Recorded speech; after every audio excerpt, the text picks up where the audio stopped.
अम्मा से वो मेरी अंतिम मुलाकात थी।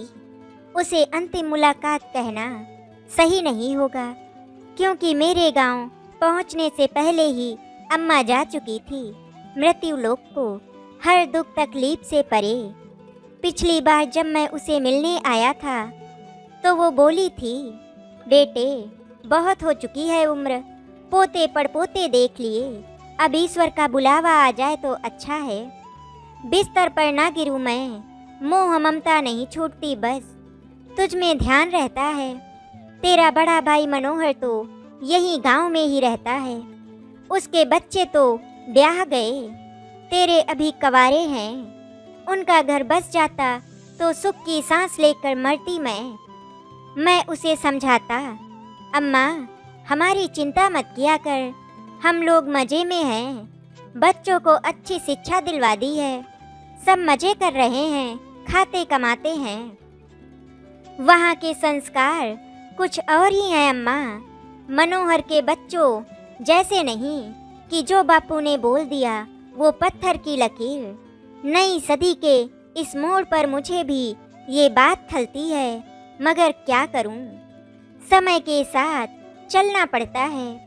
मैं अपने बच्चों का भाग्य विधाता तो नहीं कि जबरन उन्हें शादी के मंडप में बिठा दूं। अम्मा जब उनका ब्याह होगा तो उनके साथ रहना और कठिन हो जाएगा।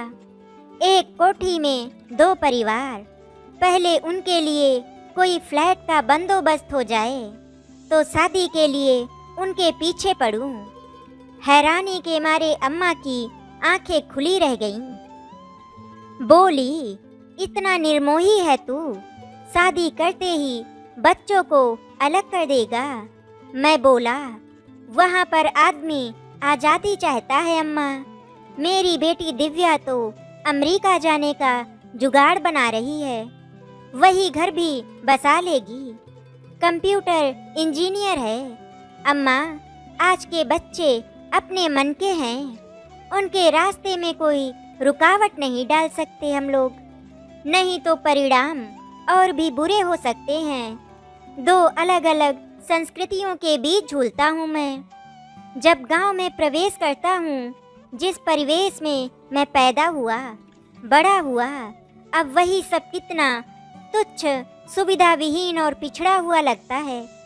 यहाँ रुककर अब ऐसा लगता है कि कुछ दिन और रह लिया तो दुनिया से बहुत पीछे रह जाऊंगा मैं। कुछ देर तक गांव आकर्षित करता है, लगता है इस जगह सब समान है, बुल्ले शाही की कविता की तरह जो हम बचपन में गुनगुनाते थे। वहाँ चल कर रहें जहाँ सब अंधे बसते हों, जो हमारी जाति ना पहचान सके। कितनी समता और बरकत है यहाँ की आबो हवा में। किसी में कोई महत्वाकांक्षा नहीं, कोई होड़ नहीं, ज़्यादा से ज़्यादा कमाने की लालसा नहीं, बस जो हो जाए वही काफ़ी है। अपनी नियत के सामने सिर झुकाकर जीने की कला है इन लोगों में। जहाँ मैं रहता हूँ वहाँ किस्मत, भगवान, रिश्ते, भरोसा, कुनबा जैसी संकल्पनाएं नहीं हैं। वहाँ चूहा दौड़, एम्बिशन, जुगाड़, पर्सनालिटी ज़्यादा महत्व रखते हैं। अम्मा से साल में एक बार मिलने के लिए आता हूँ मैं। भाई कब के रिटायर हो चुके हैं, अब गली की तरफ 3 दुकानें निकाली है उन्होंने। मेरे हिस्से के प्लाट पर भी मकान बन चुका है। एक हिस्से में उनका बड़ा बेटा सपरिवार रहता है और एक हिस्से में ढोर डंगरों के लिए खपरैल पड़ी है।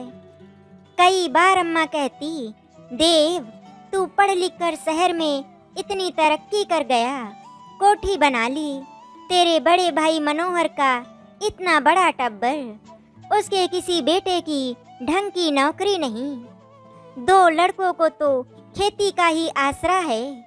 गांव की जायदाद में जो भी तेरा हिस्सा है मनोहर के नाम कर जा, दुआएं देगा वो, उसने हमेशा मेरा ख्याल रखा है। उसकी बहू सुधा से मेरी सारी उम्र नहीं बनी। आज भी मैं अपने हिस्से के मकान में बैठी अपने हाथों से बनी रोटी खाती हूँ, मगर मनोहर हर वक्त मेरा ख्याल रखता है। कभी कुबोल नहीं बोला उसने, कभी कभी जरूर तेरे बारे में कसैली बातें करता है कि देव ने कभी 4 पैसे भेजे हैं तुझे, या उसके परिवार का भी फर्ज बनता है कि तेरी देखभाल करे। अब मैं कुबड़ी हो गई हूँ, घर का राशन वही लाकर देता है। हर महीने 500 रुपए अपनी पेंशन में से देता है। पत्नी मना नहीं करती उसे। अब जैसा भी है मेरे चुग्गे का इंतजाम करता है वो। तुझसे खर्च के लिए क्या कहूँ, तू हमेशा तंग ही रहा। कभी मकान की किस्तें तो कभी बच्चों की पढ़ाई का खर्च। अब कुछ अरसे से तू रुपए दे जाता है, वो मैं अपने क्रियाक्रम के लिए जमा करती जा रही हूँ, ताकि खर्च को लेकर तुम दोनों भाइयों में फीक ना पड़े। तू तो बहुत दूर रहता है, मैं मर गई तो सारा बोझ मनोहर पर ही पड़ेगा। बेटे, मनोहर के बारे में कुछ सोचना। मेरे जीते जी पुश्तैनी जायदाद का निपटारा हो जाता तो। अम्मा के बार बार कहने के बावजूद पता नहीं क्यों मेरी खून ने कभी जोर ही नहीं मारा कि मैं अपने हिस्से की जमीन व मकान मनोहर के नाम कर दूं। सुना है कि आजकल तो गांवों में भी जमीन लाखों के भाव बिकती है। मैं वहां जोश में आकर कुर्बानी दे जाऊं और उधर मेरी श्रीमती मुझे सारी उम्र कोसती रहें। मनोहर और मेरे बीच लेन देन की बात 20 साल पहले उठी थी। यहाँ शहर में किसी तरह मैंने 300 गज का प्लाट खरीद लिया था, मगर उसके ऊपर मकान खड़ा करने का कोई जुगाड़ नहीं था। मेरे पास जो लोन मिल रहा था वो काफ़ी नहीं था, क्योंकि मेरी श्रीमती आलीशान घर बनाना चाहती थी। उधर बच्चों की पढ़ाई का खर्च। मैं बड़े चाव से गांव आया था कि भाई से पैसे लेकर मकान बनाऊंगा। अम्मा ने सुना तो वो बहुत खुश हुई कि चलो छोटे बेटे का शहर में ठिकाना बना, मगर भाई व भाभी को अच्छा नहीं लगा। कहने लगे, यहाँ से हजारों कोस दूर ठिकाना बनाने का क्या फ़ायदा। यहाँ तुम्हारे रिश्तेदार हैं, कुनबा है, टब्बर है, यहाँ जड़ें हैं तुम्हारी। अनजान बिरादरी में कल बच्चों का शादी ब्याह। अगले दिन पता चला कि उनके बिछुड़ने का कारण कुछ और ही था। वे मेरे हिस्से की दबाई जायदाद से हाथ धोना नहीं चाहते थे। मैंने अम्मा से बात चलाई कि मेरे हिस्से का जो भी बनता है, चाहे थोड़ा कम ही सही, मुझे दिलवाया जाए, ताकि मैं भी अपने मकान को बनवाना शुरू कर सकूं। अम्मा चाह कर भी कुछ फैसला ना करवा पाई। मनोहर तो बिफर गया। बोला, तुझे पता नहीं कितना झंझट है इन जमीनों में, कागजों में। हमारी तीनों बहनों और काकू चाचा का नाम भी है। काकू चाचा कवारा ही मरा, मगर उसकी रखैल के घर पैदा हुआ लड़का भी बराबर का हिस्सेदार है। तू शहर में रहता है, सारे कानून जानता होगा। यहाँ कुछ दिन रुककर पटवारी व तहसीलदार से मिलकर कोशिश कर, शायद जमीन हम दोनों भाइयों और अम्मा के नाम हो जाए। फिर 3 हिस्से करके तेरा हिस्सा बेच देंगे। मैं तो एक लड़की की शादी कर चुका हूँ। रिटायरमेंट के आधे पैसे वहाँ लग गए। एक लड़की अभी भी दीवार की तरह सिर पर खड़ी है। बच्चे भी नौकरी नहीं करते कि उनसे पैसे पकड़कर तुझे दे दूं। तू तो अफसर आदमी है, कौन 100 जगह रसूख है तेरे। कहीं से कर्ज लेकर मकान बनवा ही लेगा। मुझे इतना मुश्किल रास्ता बताया गया, जितना उस राजकुमार को कहा गया था कि कई मुसीबतें झेलकर राक्षस को मारकर मणि लाएगा, तब राजकुमारी उससे शादी करेगी। 2 सप्ताह मैं वहाँ टिका रहा। टेनिस की गेंद की तरह इधर से उधर टप्पे खाता रहा। अम्मा तो असक्त हो चुकी थी और भाई के घर की कमान सुधा भाभी के हाथ में थी। उसकी मजबूरियां भी साफ नजर आ रही थी। मुझे उनके पास 5-7 लाख का कोई जुगाड़ नहीं था कि वे मेरा हिस्सा खरीद लेते। भाई के बैंक में पैसा था, मगर सुधा भाभी ने साफ मना कर दिया। मुझे साफ तौर पर बता दिया गया कि घर तो पुश्तैनी है, जिसके एक हिस्से में अम्मा का डेरा था, जहां मेरी बहनें व साझे रिश्तेदार आकर टिकते थे। अम्मा के जीते जी वो हिस्सा तो बेचा नहीं जा सकता। दूसरे बड़े हिस्से में भाई का टब्बर था। जमीन बेचकर अपना तीसरा हिस्सा ले जाने के लिए मुझसे कहा गया, मगर जमीन के कागज ठीक करवाने में बहुत सिरदर्दी थी। पिताजी ने मरने से पहले ये सब ठीक करवाने की जरूरत नहीं समझी थी। उन्हें क्या पता था कि लाखों का भाव होते ही जमीन पर सबकी निगाहें हो जाएंगी। मास्टर थे वो। एक दिन दिल का दौरा पड़ा। मनोहर भाई ने अभी बीएड किया ही था। पिताजी का स्कूल प्राइवेट था, इसीलिए अम्मा को कोई पेंशन नहीं मिली। बाद में भाई की नौकरी सरकारी स्कूल में लग गई थी।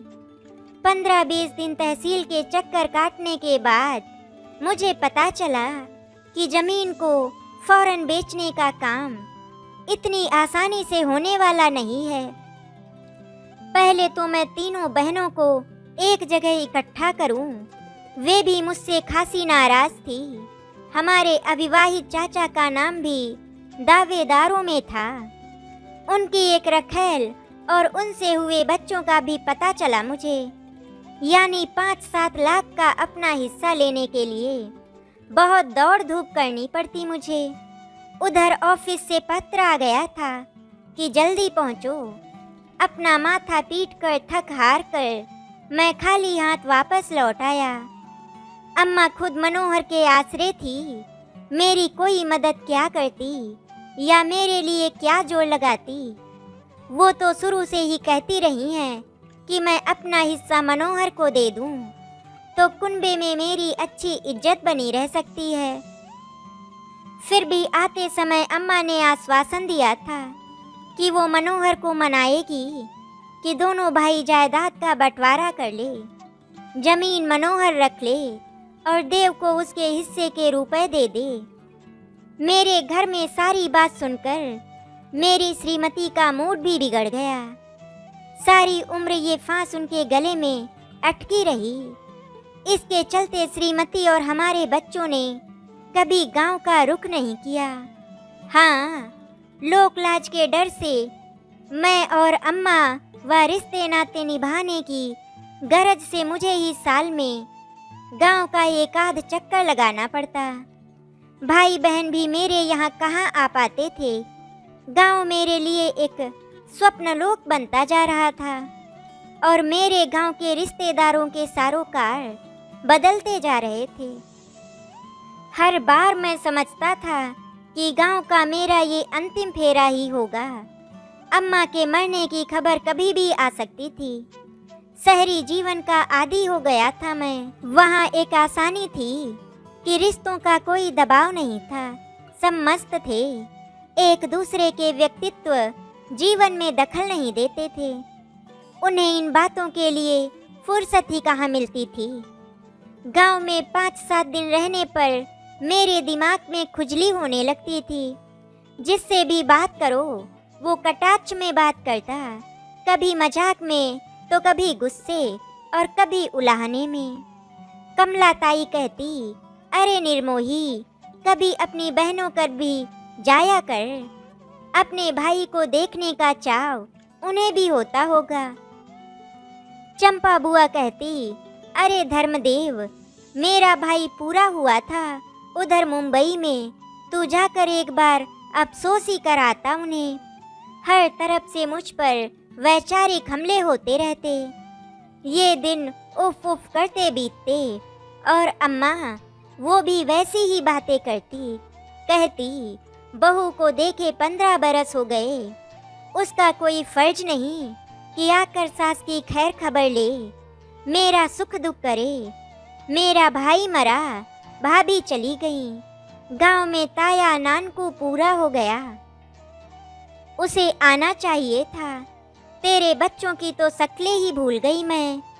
तेरी बहनों पर मनोहर इतना खर्च करता है, उनके बच्चों को सगुन आदि पर क्या तुम्हारा कोई फर्ज नहीं बनता कि रिश्तेदारियां निभाओ? कल तूने उस घर में से हिस्सा भी लेना है। मनोहर की बहू यही ताने मारती है मुझे कि छोटी बहू ने तो कभी तेरी सुध नहीं ली, फिर भी तू रात दिन देव का गुणगान करती रहती है। अब अम्मा नहीं रही तो ये बातें करने वाला भी कोई नहीं रहा। अब हर तरफ जिद और रीस सी चल रही थी कि तू जैसा करेगा वैसा ही तेरे साथ करेंगे। अम्मा थी तो सारा कुनबा अच्छी तरह आपस में जुड़ा हुआ था। कहीं कुछ कमी पेशी या ऊंच नीच हो जाती तो अम्मा सब कुछ अपने ऊपर ले लेती, बेचैन हो उठती, इधर उधर सलाह करता, चर्चा करती, और जब तक सब कुछ सामान्य नहीं हो जाता तब तक चैन से कहाँ बैठती थी अम्मा। हर बार मेरे गांव आगमन पर खिल उठती थी अम्मा, कहती कुनबे की इस माला में बस हर जगह तेरी ही कमी खलती है। जो पास होता है उसका इतना चाव नहीं होता, तू छोटा है ना, बहुत याद आता है। कई बार तेरी शक्ल भूल जाती है, 1 साल का वक्फा कम नहीं होता रुलाने के लिए। मनोहर तो वट वृक्ष सरीखा अपनी गृहस्थी में खप गया है, वो कुनबे में सबसे बड़ा है। मुझे हमेशा से ही पक्का प्रौढ़ दिखता रहा है, और तेरे पिता के मरने के बाद तो उसकी कद काठी नयन नक्श चेहरा मनोहर उस जैसा ही लगता है। बेटा तो बस तू ही है, जिससे मिलकर मेरा बचपन मेरी आंखों के सामने तैरने लगता है। मेरी माँ कहा करती थी कि जो जितना दूर हो वो उतना ही दिल के करीब लगता है। उसकी ये पहेलियाँ तब मेरी समझ में नहीं आ पाती थी। 80 साल का होकर अब मुझे पता चला कि बच्चों का मोह क्या होता है। माँ का मन बच्चों से कभी नहीं भरता, वे चाहे कितनी आसानी से उसे भूल जाएं। मेरे कान तेरी आहट सुनने को तरसते रहते हैं। अरे बड़भागिया, छोड़कर आ जा वो नकली जीवन, यहाँ की आबो हवा देख, स्वर्ग समान है ये धरती। हर तरफ अपने लोग एक दूसरे की मदद करने के लिए हमेशा तैयार। वहाँ पराये और पत्थर दिल लोगों के बीच सारी उम्र काट कर तू भी निर्मोही और छोटे दिल का बन गया है। सारा खून पानी हो गया है तेरा। अपने संबंधियों को देखकर एक बार भी तेरा खून ठाठे नहीं मारता। यही बस जा, हम भी देखें तेरी टौर, तेरा बाग परिवार। अम्मा बहुत दूर चली जाती, कल्पना के बड़े बड़े सब्ज बाग देखने लगती। उसे क्या पता कि अब मेरी वापसी संभव नहीं। अब तो मैं बरगद सरीखा वहीं शहर में ही फैल गया हूँ, जिसे किसी भी तरीके से यहाँ रोक पाना मुमकिन नहीं। फिर मेरा परिवार किसी और ढंग से बड़ा हुआ है। गांव के तो नाम से ही बिदकते हैं वो। अम्मा नहीं जानती कि गांव में एक भी बेल ऐसी नहीं जो मुझ जैसे शहरी परिंदे के पांव बांध सके। शहर की बेरहम हवा आदमी की ग्रामीण रिश्तों के प्रति बेगाना बना देती है। शहर में भावनाओं से गुजर बसर नहीं होती, हर चीज मूल के भाव बिकती है वहाँ। लोग तो बात करने तक की फीस ले लेते हैं वहाँ। इधर अम्मा जब से आंखों से बिल्कुल अंधी हो गई तब से बहुत ही भावुक हो उठी थी वो। बात बात पर आंखें छलछला आती थी उनकी। मनोहर की चिंता करती, कहती तेरी अच्छी पक्की नौकरी है, बच्चे भी ऊंचे ओहदे पर हैं। मनोहर के बच्चों के पास ढंग की रोजी रोटी का जुगाड़ नहीं। मिट्टी के साथ मिट्टी होकर घर की जरूरत के लिए अन्न उगाते हैं। बारिश अच्छी हो जाए तो बल्ले बल्ले, नहीं तो बाप बेटे आसमान की तरफ पानी के लिए ताकते रहते हैं। बहुत कठिन जीवन है उनका। तेरे पास लाखों रुपए हैं, तू यहाँ की 3-4 एकड़ जमीन लेकर क्या करेगा? मनोहर के नाम कर दे। मनोहर कह रहा था कि पैसों का जुगाड़ करके वो तुझे जरूर भेजेगा। मेरे जीते जी ये निपट जाए तो अच्छा है। बाद में तुम भाइयों में थाना कचहरी हो तो मेरी आत्मा को दुख पहुँचेगा। देखता नहीं, जरा जरा जमीन के लिए गांव में भाइयों के बीच तलवारें तन जाती हैं। मनोहर ने सारी उम्र मुझे संभाला है, तू तो परदेसी है, मेहमान की तरह आता है। अम्मा के जीते जी मैं कुछ फैसला नहीं कर पाया कि जमीन मनोहर के नाम कर दूं। अब अम्मा के गुजर जाने के बाद रो धोकर सारे क्रियाकर्म करके सुबह मनोहर के साथ उसके स्कूटर पर पास के कस्बे से मुंबई के लिए ट्रेन लेने पहुंचा हूँ। मनोहर हम भाई बहनों में सबसे बड़ा है। धीर गंभीर स्वभाव है उसका। उससे कभी सीधे आंख मिलाकर बात नहीं की मैंने। मुझसे गले मिलकर गला भराया उसका। बोला, अम्मा के कारण तू हर साल आता था, अब पता नहीं आएगा भी या नहीं। बहुत सख्त दिल है तेरा, सब रिश्तों से मुक्त है तू। मेरा हाल चाल फोन पर पूछते रहना, शादी गमी में आते रहना, मुंह ना मोड़ना। अम्मा ने मरते समय मुझसे कहा था कि धर्मदेव का हक मत मारना। इसीलिए तब से ही लोन आदि लेकर तेरे लिए पैसों का इंतजाम किया है मैंने। ये ले, 10 लाख का चेक है, अपनी पत्नी से चोरी से दे रहा हूँ। तू भी घर पर मत बताना, ये तेरे मेरे बीच का हिसाब किताब रहा। जमीन चाहे मेरे नाम लिखे या ना लिखे, मेरे बच्चे उस पर खेती कर रहे हैं, इसीलिए तेरा हक तुझे दे रहा हूँ, ताकि हम दोनों के दिलों में हमेशा प्यार बना रहे। मनोहर ने जबरन वो चेक मेरी कमीज की ऊपरी जेब में ठूस दिया और मेरे सिर पर हाथ फिराकर आशीर्वाद दिया। ट्रेन धीरे धीरे सरक रही थी, दूर होता जा रहा था मनोहर। ऐसा लग रहा था मानो बचपन के मेरे माता पिता हो, जो मुझे शहर के कॉलेज के लिए छोड़ने साइकिल पर आया करते थे। सारी यादें ताजा हो उठी। मनोहर ने कर्ज लेकर मुझे अपनी हैसियत से बढ़कर रुपए दिए हैं। पता नहीं कब तक वो इस पैसे की किस्तें चुकाता रहेगा, असल की भी और सूद की भी। मैं इन रुपयों का क्या करूँगा? बैंक में रखकर ब्याज खाऊंगा, शेयर खरीदूंगा, बीबी के लिए हीरे खरीदूंगा या क्लब में ऐश करूंगा। अम्मा ने असल में ऐसा तो नहीं चाहा था। मनोहर ने अंत तक उसे संभाला। मेरे हिस्से की देखभाल भी उसी ने की। मनोहर ना होता तो अम्मा रूल जाती, वक्त से पहले खत्म हो जाती। मैंने जेब से वो चेक निकाला और उसे फाड़कर उसकी चिंदी चिंदी करके बाहर उड़ा दी और ऊपर आसमान की तरफ देखा। सोचने लगा कि ये देखकर अम्मा की आत्मा को कितनी शांति मिली होगी।